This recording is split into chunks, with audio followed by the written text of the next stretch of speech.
Today's the 21st of August, 2024, and I'm honored to have Dr. David Bell with us today.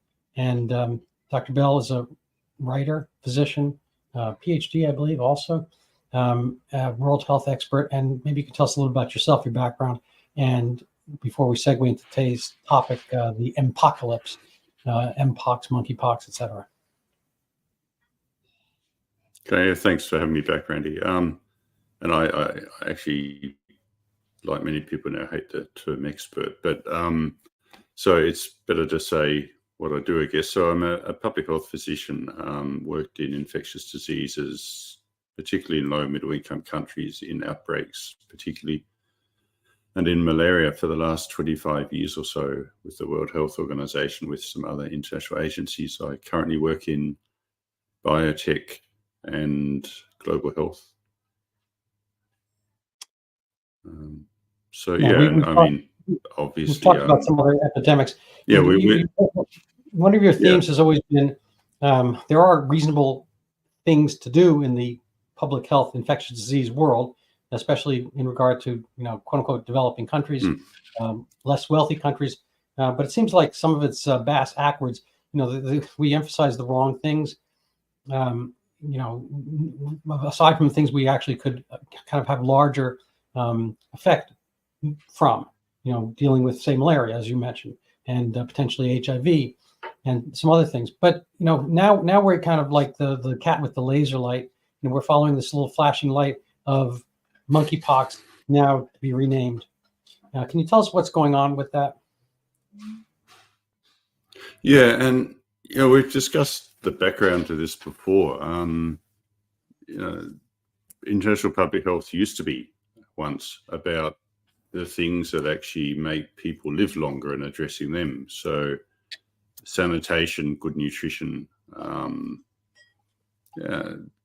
living conditions in general, also, supply lines for basic antibiotics and other drugs, which are important, and growing economies so that people can manage all that. And it sort of split over the last several years, and COVID was the example where it really came to the fore of there's still a group who are interested in that, but there's a much larger, better funded faction who are all about using commodities to address issues. So, your computer has a virus and you buy the fix and it fixes a problem. And seeing public health like that, so rather than having a holistic view of health, there's a virus, let's have a commodity that we can sell that will fix that virus. And in the process, what has driven this is profit. So the large pharmaceutical companies and their investors have seen opportunities, particularly in vaccines, where you can have enormous sales to people who aren't sick. And you can essentially give those people as we saw in COVID, almost no choice but to take that commodity. And that generates, as we saw in COVID, hundreds of billions of dollars. So this is a business model that has grown around international public health. The WHO is now very focused on it. 80% of their funding or more is specified, which means, someone gives them money, either there's two big countries, Germany and US, that have big pharmaceutical industries, or pharmaceutical companies and their investors, private investors.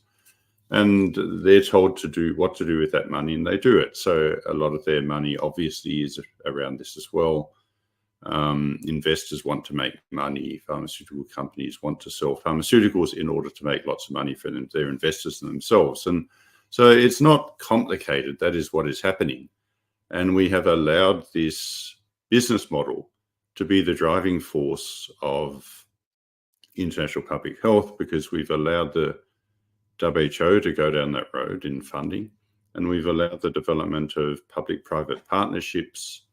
Gavi started 25 years ago, solely focused on vaccines, which have their place, but are a small part of why we in the West live longer, and one component of a much bigger picture of public health. And CEPI, which is Could you de-acronymize? Yeah, I'm so both of those for us.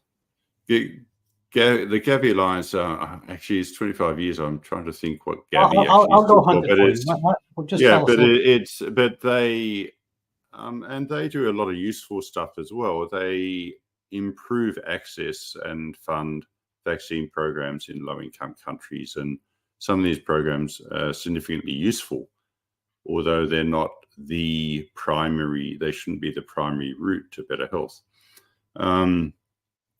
CEPI is the Coalition for Epidemic Preparedness Innovations, and this was started in the World Economic Forum's meeting in Davos in 2017.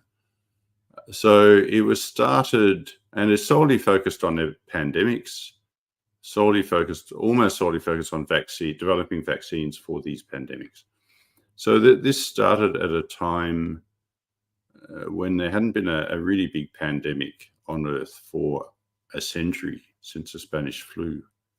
And that wasn't solved with vaccines. So it's remarkable in retrospect that an organization can be set up for something that hasn't really happened for 100 years and get billions of dollars in public funding. And the thing about these public-private partnerships is, okay, they get mainly public funding, but they have private companies and private investors on their board directing them to do this and that. In WHO, you could just give funding and say, use this funding for this. In the public-private partnerships, which are now as big as WHO in funding, you can actually be on the board and direct the policy. So we've seen this huge shift towards making a profit out of this area of human existence, public health, and on an international level. And so we saw back in May, June, we had the World Health Assembly meeting, which runs the WHO in theory. It passed the amendments to the international health regulations, particularly around expanding surveillance. And the idea of that is there are lots of viruses out there. Viruses mutate all the time. This is nature. It's been that way for hundreds of millions of years. The idea of the surveillance is that we can find stuff which you could conceive might theoretically be a threat to humans, and then use that for this business model, which is you can tell people there's a potential existential threat. You all need to lock down, have your freedom taken away, but we're going to have a 100-day vaccine, which is what CEPI is concentrated on now, mRNA vaccine in 100 days on a sort of basic mRNA template. We'll print that for you, we'll inject it into you, and then you can have your freedom back. And this, if you keep doing this, and you can find variants of viruses, we see with bird flu, we can surveil sewage, we can surveil dairy herds, etc., and we'll find remnants of bird flu virus because wild birds have bird flu and they fly everywhere. So it's an unbeatable business model. Again, you can always find something to worry about. So Mpox has been around we've known about it for 25, 30 years, but it's almost certainly thousands and thousands of years old.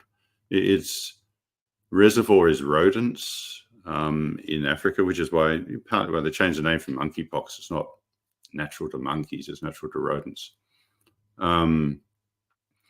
And it gets periodically into humans, and it can be spread by very close contact between humans. So we saw an outbreak in 2022 where they declared a public health emergency of international concern after 5 people had died globally. And that was spread mainly by men who have sex with men, by very close sexual contact. The MSM. Yeah, but so they produced a vaccine, etc., and it sort of went away, not because of the vaccine, but because it's a tiny demographic and you can stop it by changing your behavior. It's always there in Africa in very low levels. It comes and goes. There's an outbreak in 2022 in Nigeria that's mostly gone away now, etc. There's been an outbreak in Democratic Republic of Congo, DRC, that has been increasing over the last 18 months or so, 2 years. So that is being used now as an excuse to have a global emergency again, which means that you can mobilize funds for, they're talking about 10 million doses or more of vaccine, which someone will make, the public will pay for, and someone will make lots of money from. And these vaccines already exist and are ready for this. So to put it in context, the Democratic Republic of Congo, it's a huge country. It's about the size of Western Europe, has tens of millions of people population, extremely poor generally, although it has very rich resources. It's where a lot of our cobalt and so on for our electric car batteries and cell phone batteries come from. Mm-hmm. And to make them cheap, we keep the country very poor so that we can use sort of warlords to run mines and so on. We can have child labor in the mines, and this is what happens there. And to live in parts of the DRC is horrific because there is mass rape as a weapon, there's mass pillaging of villages, there are rebel groups, etc., fighting each other, and a lot of the driver is mining for the West, because there's a lot of money in this to be made through this disorder, because you can get the resources much more cheaply. So it's a very poor country, disordered country because of that, and it's a huge country geographically. So it has about the highest rates of malaria, for instance, in the world. 60 or 70,000 children die a year. So over the last 8-9 months this year, from Mpox, which is mainly in the east, monkeypox, Mpox, there have been, it's not clear, but there's roughly 15,000 to 16,000 cases. It's increased a little bit from last year, but the increase is around 16-20%. It's not a lot. Much less increase than there was from 2022 to 2023. So it seems to be slowing down anyway. And there is reported 500 deaths, although the figures are really unclear. Within the WHO, there's also a document recently suggesting 35 confirmed deaths. But the official figure is 500. So they're said to be mostly children. Although there's an interesting, one of the really interesting things about this is we spent billions and billions and billions of dollars on how to detect outbreaks, and we still can't get basic information on Mpox after 2 years. Yeah. So we don't know, or certainly it's not being made public, right, why these children are dying. Do they also have malaria? Are they badly malnourished children? A little HIV, maybe? Little HIV, etc. What is going on? Why are these children dying? So the mortality figures vary from case fatality rate of 10% to a case fatality rate of 0.8%. And I've seen them both in WHO figures. The Lancet had an interesting editorial 2 days ago where they say, of course, because it's the Lancet, a global emergency, but they point out that with quote unquote adequate care, only less than 2% of children die. So I think it's even lower than that. How do we have figures of 10% mortality of children when adequate care can bring that to 2%? And how are we not knowing?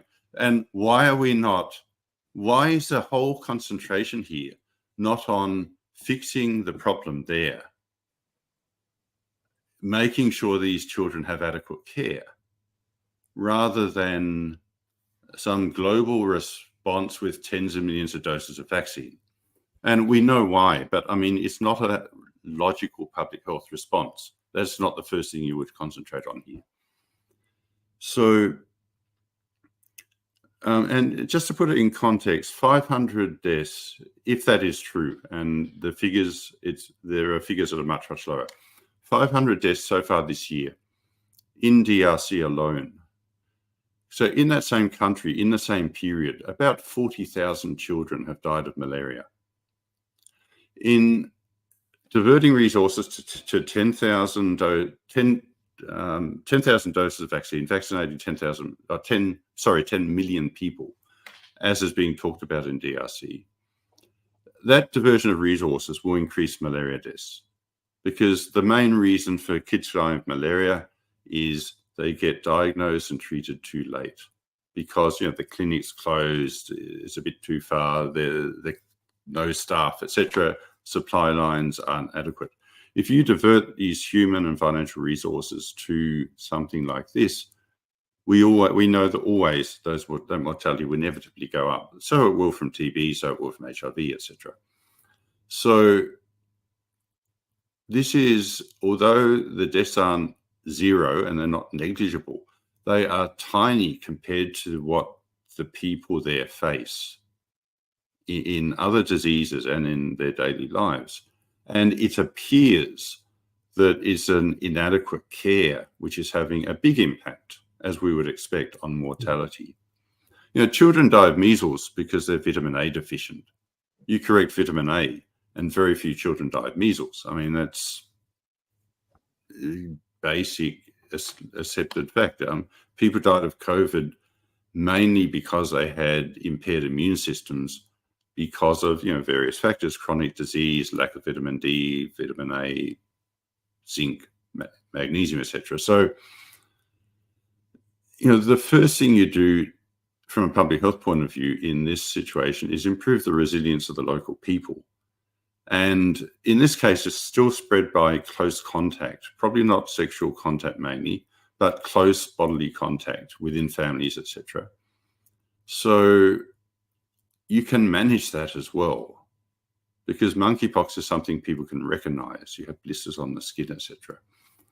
You know where it is.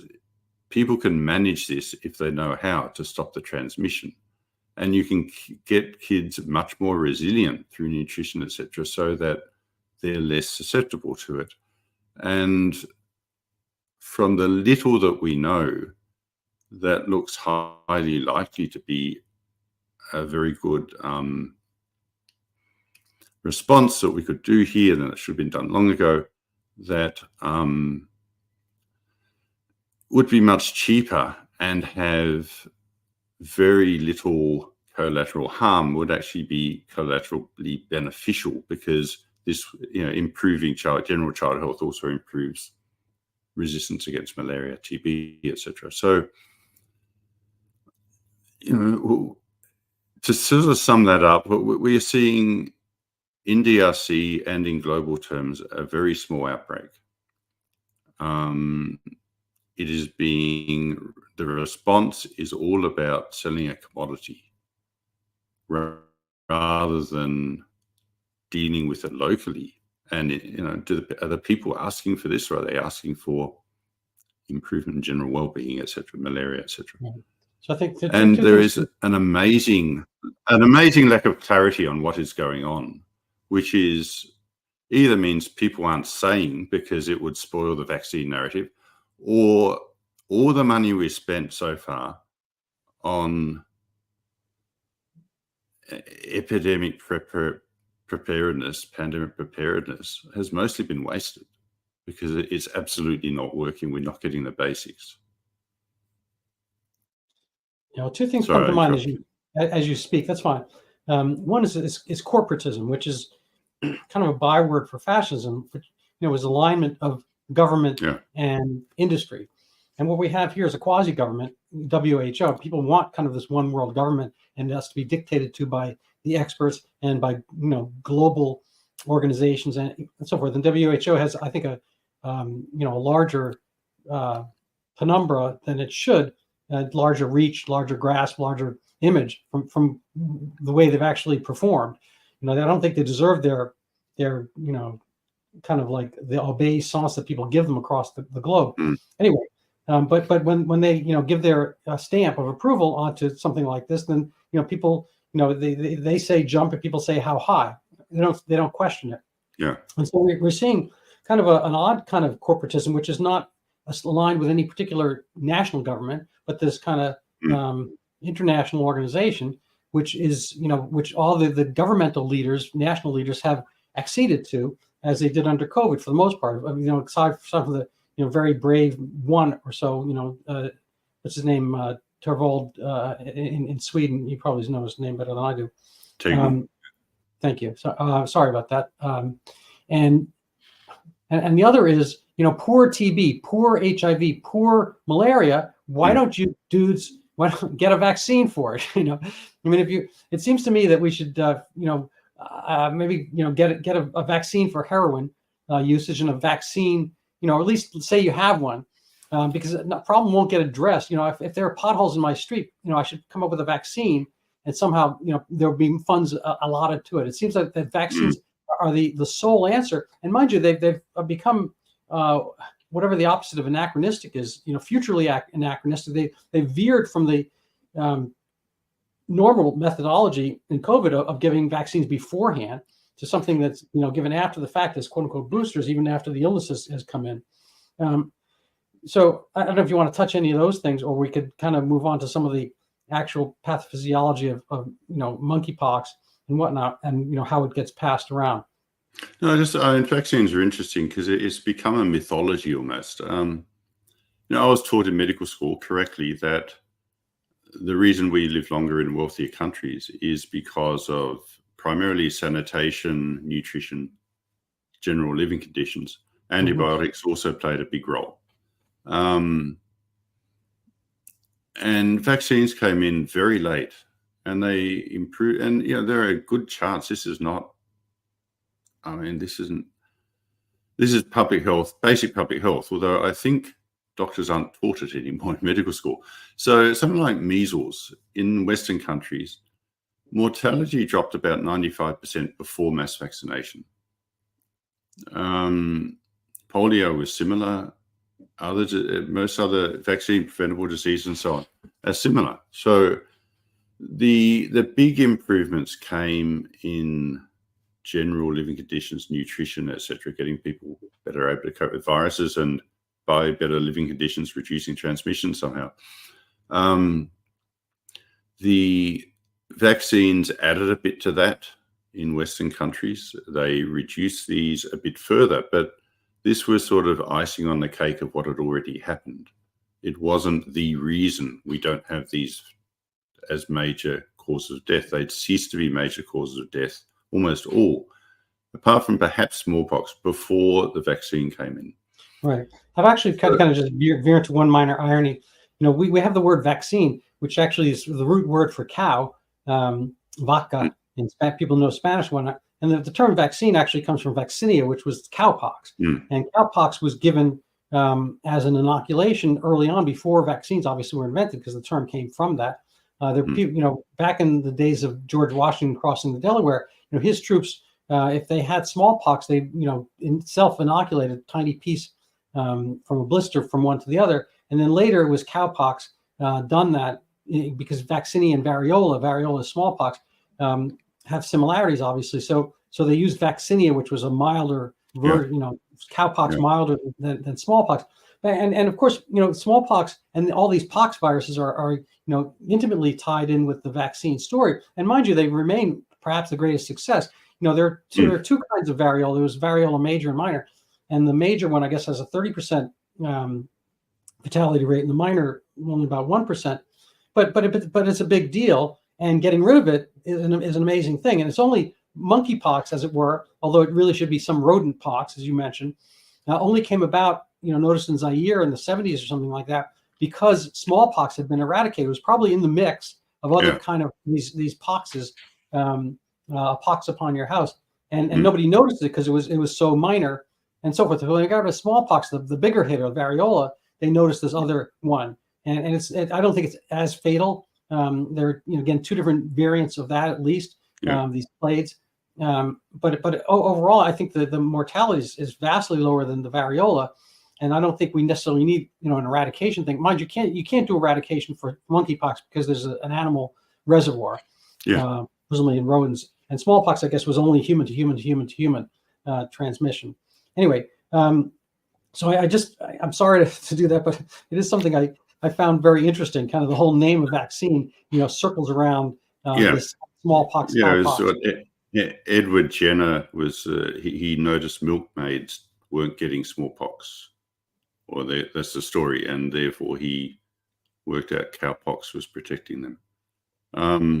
Smart. It's a good story. I presume it's true. I mean, the other thing about vaccines, so just on that subject, they are a medication. They are a pharmaceutical. They have benefits and they have risks, like any pharmaceutical. People die from penicillin, but penicillin's a wonderful drug. The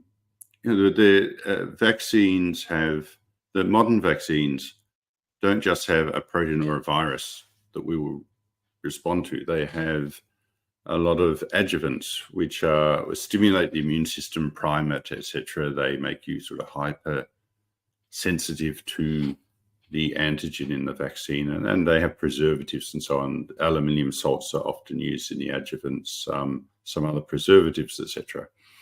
So, these things have side effects. In some people, very little. In some people, a lot. If you give people a lot of vaccines, they probably have more side effects than if you give people very few vaccines. That's sort of logical.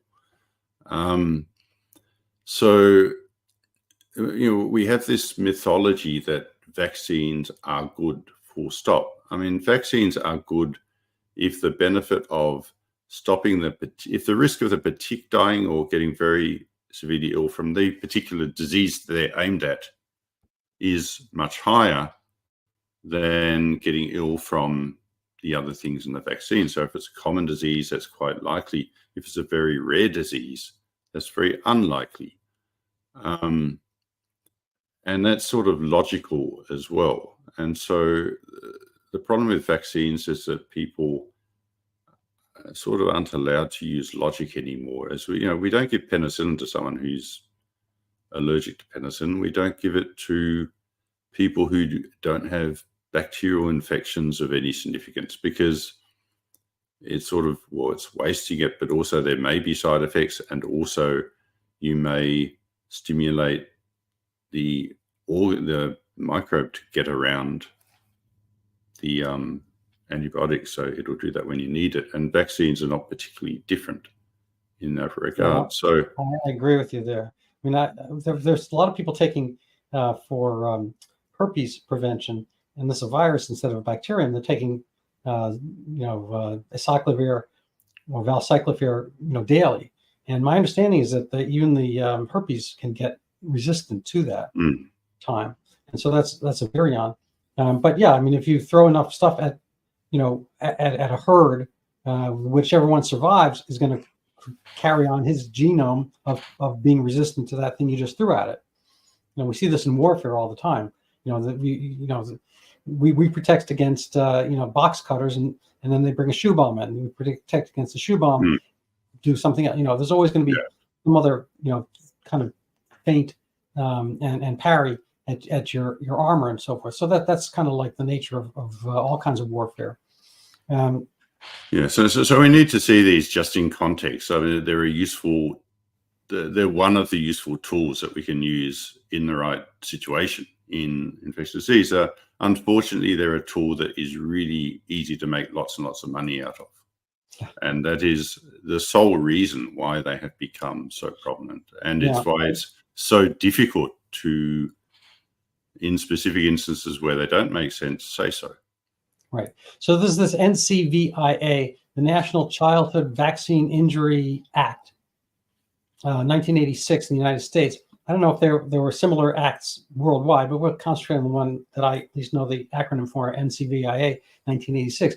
At the time, I was actually a practicing physician back then, and I think on the whole, maybe kids had 7 or 8 vaccines.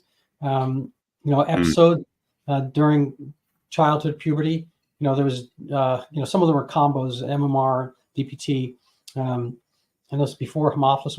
But I guess now kids before puberty get something on the order of 75 different vaccine episodes. Now some of them are repeats, these boosters and whatnot. But I mean, I don't know. My math is a little rusty, but I think that's 10 times more.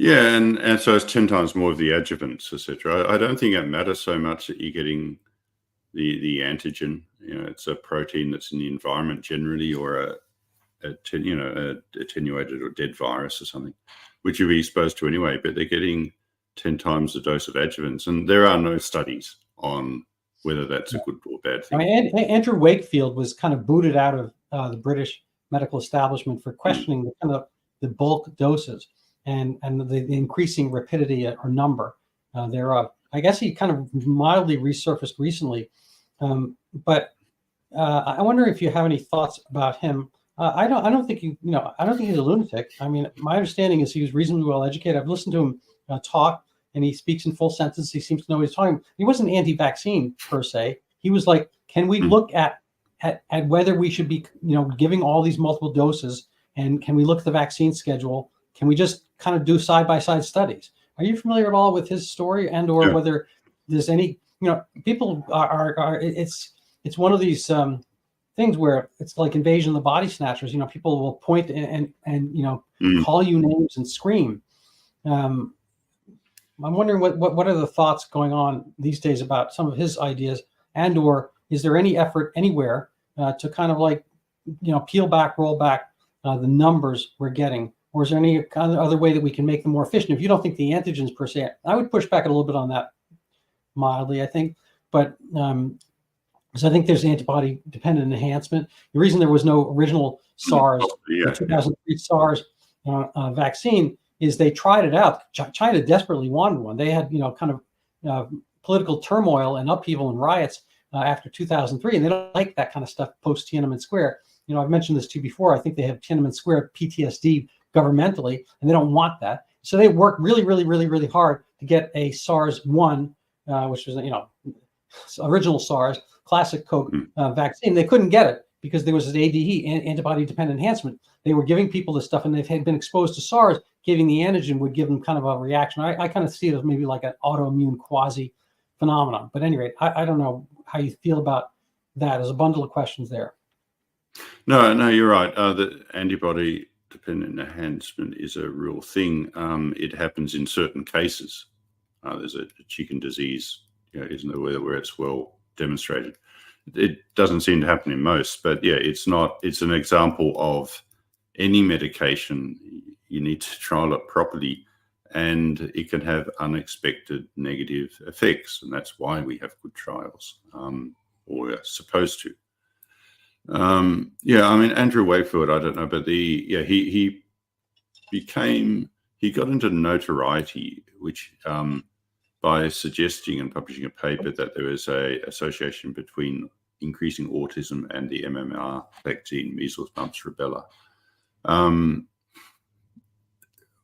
I think what the most important thing to come out of that is not whether his particular data was accurate or not, but the fact that questioning vaccines and the safety of vaccines is extremely dangerous and extremely difficult. So autism is increasing. The CDC says 1 in 38 US children now have autism, which is about the highest in the world. US children have more vaccinations than anyone else on Earth on their schedule by far. But they also they also do have higher carbohydrate intake. There's more obesity. They may have more exposure to various chemicals in food that are used in agriculture, etc. When we can name some. More exposure to plastics. So we are seeing more illness in children. Some of that could be attributed to metabolic, we know, to metabolic reasons because of high carbohydrate intake, perhaps seed oils, etc. There are things in the environment that we know are potentially harmful. We know there's estrogens and so on in plastics, estrogen-like compounds that potentially could do some harm. And there's an increasing use of vaccines and an increasing use of other medications. What we should be doing, and what our public health institutions obviously should be doing is having large, intense, transparent investigations of these potential causes of harm in order to find out whether there are any things that we can fix that are causing this absolute public health disaster, Right. which is going to shorten lifespans and is going to make Americans really sick and Western people elsewhere afterwards really sick for the next 50 years or more. Yeah. So, And I think some of the illnesses that we're, against which we're vaccinated, I mean, I think they're just kind of like pushing the boundaries. It's kind of like I'm not part of the Marvel universe, but I saw maybe one Spider-Man movie, maybe another one, I don't know, but at a certain point they keep scrounging for more superheroes, scrounging for more episodes of these things to get together. I don't know how many Star Wars episodes they're up to or spin-offs, but it seems like they just keep looking for extra things to spin off. This they really push Shangrix, for shingles, if that's the right name. I might have said it wrong. Shingrix, whatever. And there's also, the one they have for young girls to protect against, the condylomata virus. What's the name of that one? yeah, HPV. Thank you. Human papillomavirus. Yeah. And and it's kind of an issue. I mean, if you maintain kind of better social order, a little bit like the monkeypox. I mean, we're talking about the reason I kind of highlighted MSM is I think it's, and we use it for mainstream media, and it's also in this case, the public health world has taken up for men having sex with men. They don't want to use the word homosexual. They don't want to use the word monkeypox either, even though that was the presumed vector at one point. Anyway, but it just seems that giving, it's kind of a harm reduction allowance, a little bit like condoms in middle schools, that if you give these, kind of 12-year-old, 13-year-old girls, a vaccine against HPV, you're in a way tacitly assuming they're going to be having early sex and or multiple partners and whatnot. So it seems like some of these things kind of have this harm reduction aspect, and they're not quite essential things, not like the same as eradicating smallpox. They're not the same as getting rid of life-threatening illnesses. Well, they're not, and they're not targeted as any medicine should be. So we give children, babies on their first day of birth, hepatitis B vaccine. The chances of getting a baby whose parents are Hep B negative, which is almost everyone in the US, the chances of that baby getting any exposure to hepatitis B before they are sexually active or using drugs is extremely, extremely small. So there's no reason from a risk-benefit point of view, logically, to do that. HPV is an interesting one. A lot of people talk about the HPV vaccine. There was in the official trial results a significant rate of autoimmune disorders. They were interestingly, the vaccinated group and the control group.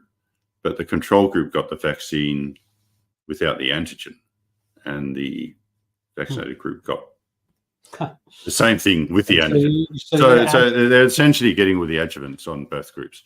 So you don't have a real control group, which is a problem. So we can't say whether it's safe or not compared to a placebo. We don't have placebo-controlled trials on any true ones on any vaccine in the US. It doesn't mean the vaccine is good or bad. It's just a fact that we don't have that proof. So in the US now, cervical cancer is quite rare, relatively rare. And that's because of screening, because people get a pap smear every 2 years.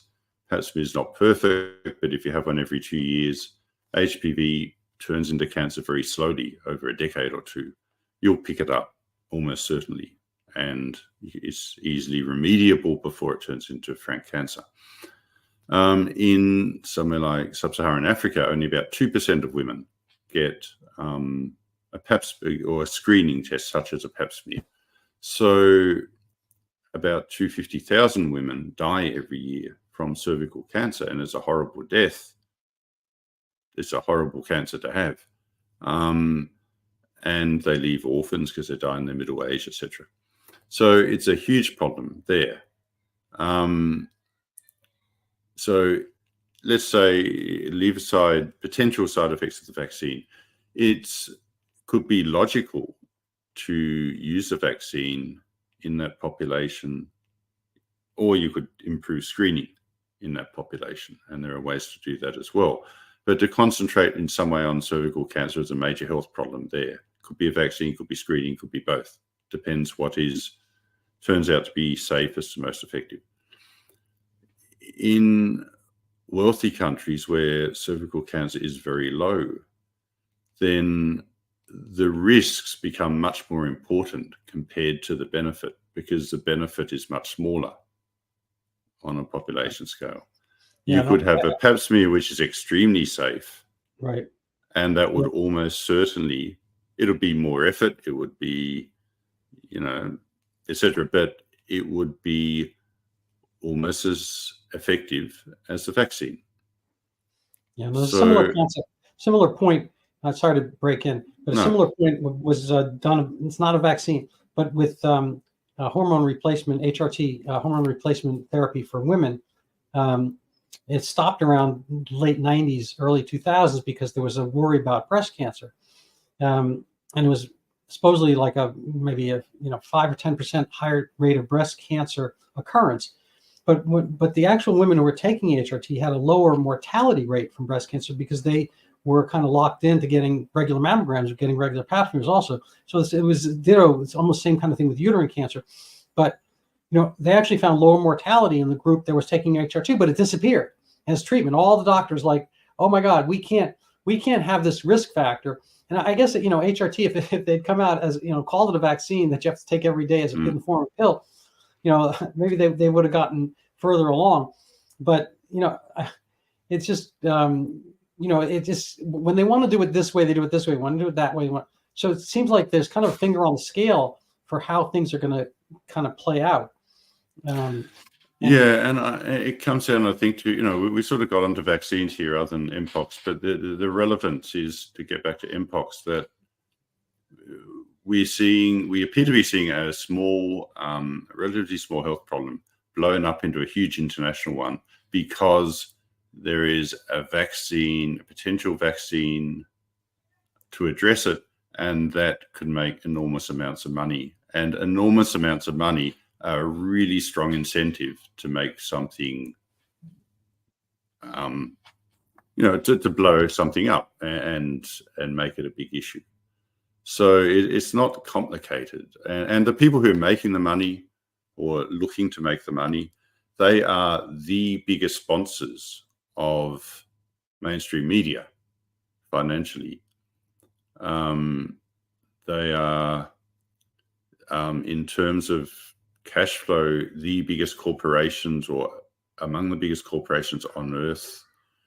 They are owned by, the major shareholders are the largest financial institutions on earth that control essentially the World Bank, the Bank of International Settlements, etc., etc. So we're not dealing with a few small companies who are saying, gee, let's make a little bit of cash out of this and everyone else can push back. We're dealing with the people that run governments and the international financial system and manage the media and the media's messaging, seeing a way to make money out of Mpox. And that will explain why 4 hours of tuberculosis deaths, which is what 500 deaths is. Globally, it's 4. We have that many every 4 hours from tuberculosis. Why that has become the major international health issue over the last few weeks. No, it's a craziness. So you know and remember my little area of interest and expertise, to use that word, is Zika. And I just want to pop this up here. How human challenge trials accelerate vaccine development. This article, let's see when is it? I see the date. I can't see the date here. But 2023 magazine Public Health, Johns Hopkins. They're kvelling, as we say in Yiddish, about Anna Durbin, who works there, for injecting and infecting women with Zika. So human challenge trial is a nice word for a kind of a human guinea pig thing. It was, it had a negative, kind of an outcome in Tuskegee and Guatemala, and they were taken away from the armamentarium unless they could pass an ethics panel. And there was an ethics panel for Zika in 2017. They said, no, don't. It's not, Zika's not worth it because there are ways of diminishing the occurrence. Get rid of mosquitoes. Wear mosquito netting. You don't need to do human challenge trial, inject people with it. And so we still had money in our Zika $1 billion disbursements from 2016 unused because Zika had disappeared. And I think it was burning a hole in their pockets as researchers. And so NIAID, Dr. Fauci, kind of pushed Brazil to take on a human challenge trial in 2018. And they refused. And now we're doing it in Baltimore. I don't know if it's still going on. It had been going on until very recently. And Dr. Durbin is in pursuit of an mRNA vaccine. And some of the same characters are involved in this. And I don't know if you have any thoughts or ideas or have you heard about this. But if and when there's a Zika vaccine, do you think the WHO will be popping that on as well, even though we haven't seen any Zika-related microcephaly in the interim, probably not even in 2015 and 16 It'll results. be very interesting. Yeah, and I know that you think you've written on how it appears that there may have been a big exaggeration, to put it mildly, in the microcephaly problem. Even leaving that aside, it's not a problem anymore. And the problem back then in people getting noticeable Zika was that a virus that had been in Africa or Asia for a long, long time made it to the Americas. It hit a non-immune population. Now it's sort of endemic there, I guess, and people have antibodies to it. So it's circulating. So it's not an issue anymore. It's not a disease that is causing a significant public health problem at all. So the question, and it won't again, because now it's everywhere where the vector is. So the question is, why would you do this? And I think you're right. I think it's because money was put aside for it. And in the end, people, researchers, they're just ordinary people working in an office. Instead of a pen, they've got a test tube or whatever. But they're basically, they're doing what they're paid to do, like everyone else. And so they are paid to, there is money there to develop a vaccine for Zika. Then we will see people develop a vaccine for Zika. And to help get more money, they will write something that, gee, we really need this. But it's not a disease that is causing a significant public health problem and almost certainly never go into again. So, but people make a vaccine because they're paid to. Right. They will push COVID boosters forerever. So I was watching, getting back to Maryland, Johns Hopkins in Baltimore, University of Maryland, I think is in College Park. I was watching a video today from a Dr. Campbell at the University of Maryland, and there was a young teenage boy, and his mom is letting him, kind of get the monkeypox vaccine. And so Dr. Campbell is talking to the camera, and mind you, when he's sitting across the desk from this teenage boy, he's wearing a N95 white mask. Now, I don't know if he's, presumably the kid doesn't have monkeypox, so he's not worried about catching monkeypox, which I think is mostly sexual, but close contact, etc. But I'm not sure what he's worried about. It just seemed like an odd thing for him to be doing when he's conversing with the boy about this monkeypox threat. And the mom's like, yeah, monkeypox, that's bad. Give the kid a shot. He gets a shot for everything. We want him to have every vaccine.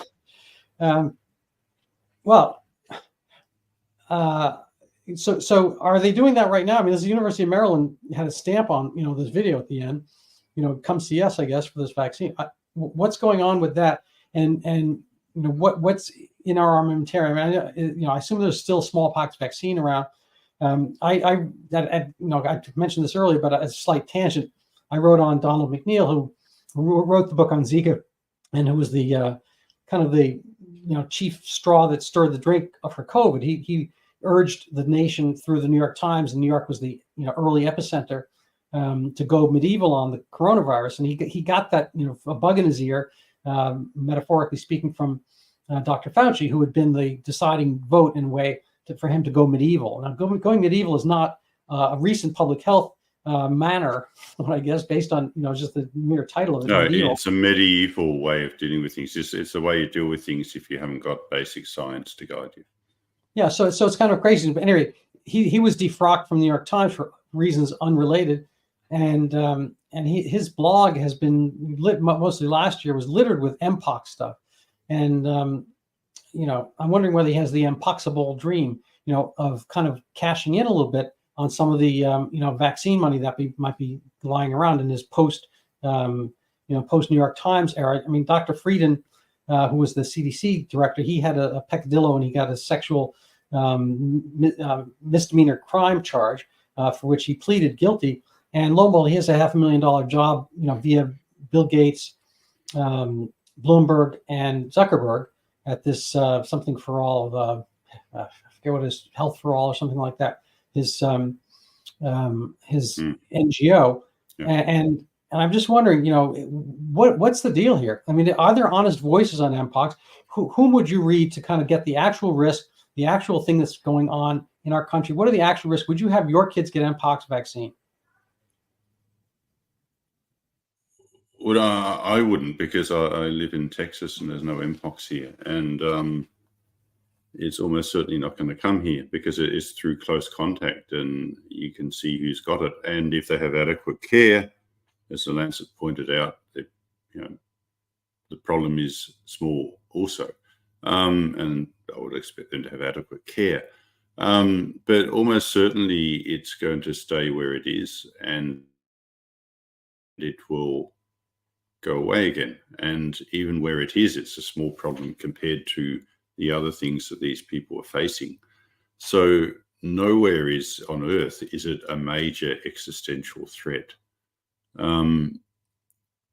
So I mean, the only reason it's in the media is because there's a potential to make money from it. So we can make ourselves susceptible to the desire of other people to make lots of money for themselves and go along with that, or we can sort of live our lives a bit more independently and use logic and rational thought. And yeah, I hate that stuff. I would rather do that. Radical as it is, and although we've, people like CNN and so on, they laugh at people doing their own research, but I actually think the human brain was stuck in us for a reason, and we're supposed to use it. So I would recommend people do that. Yeah, that's excellent. All right, so I think we've pretty much covered everything we can. I'm not sure about that, but I'll put a plug in anyway. Here's the book, aforementioned book I produced on Zika. If people want to help support the podcast, they can go buy this. Even better if they read it. Even better if they buy it and read it and give me a good review. It's the pandemic that never was. It's somewhat, been overshadowed by other events. Anyway, there was a nice review in Kirkus on this, and I didn't realize how rare it is for them to give a Get It review, which is over here in the corner. Our verdict, Get It.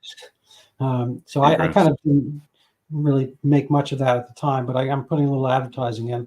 We'll see. It's really important for people to understand what is going on, because people quite reasonably trust the WHO, CDC, etc., because they just assume that people are doing the right thing and that they're not, they forget that actually they're ordinary people who are driven by money and greed like everyone else.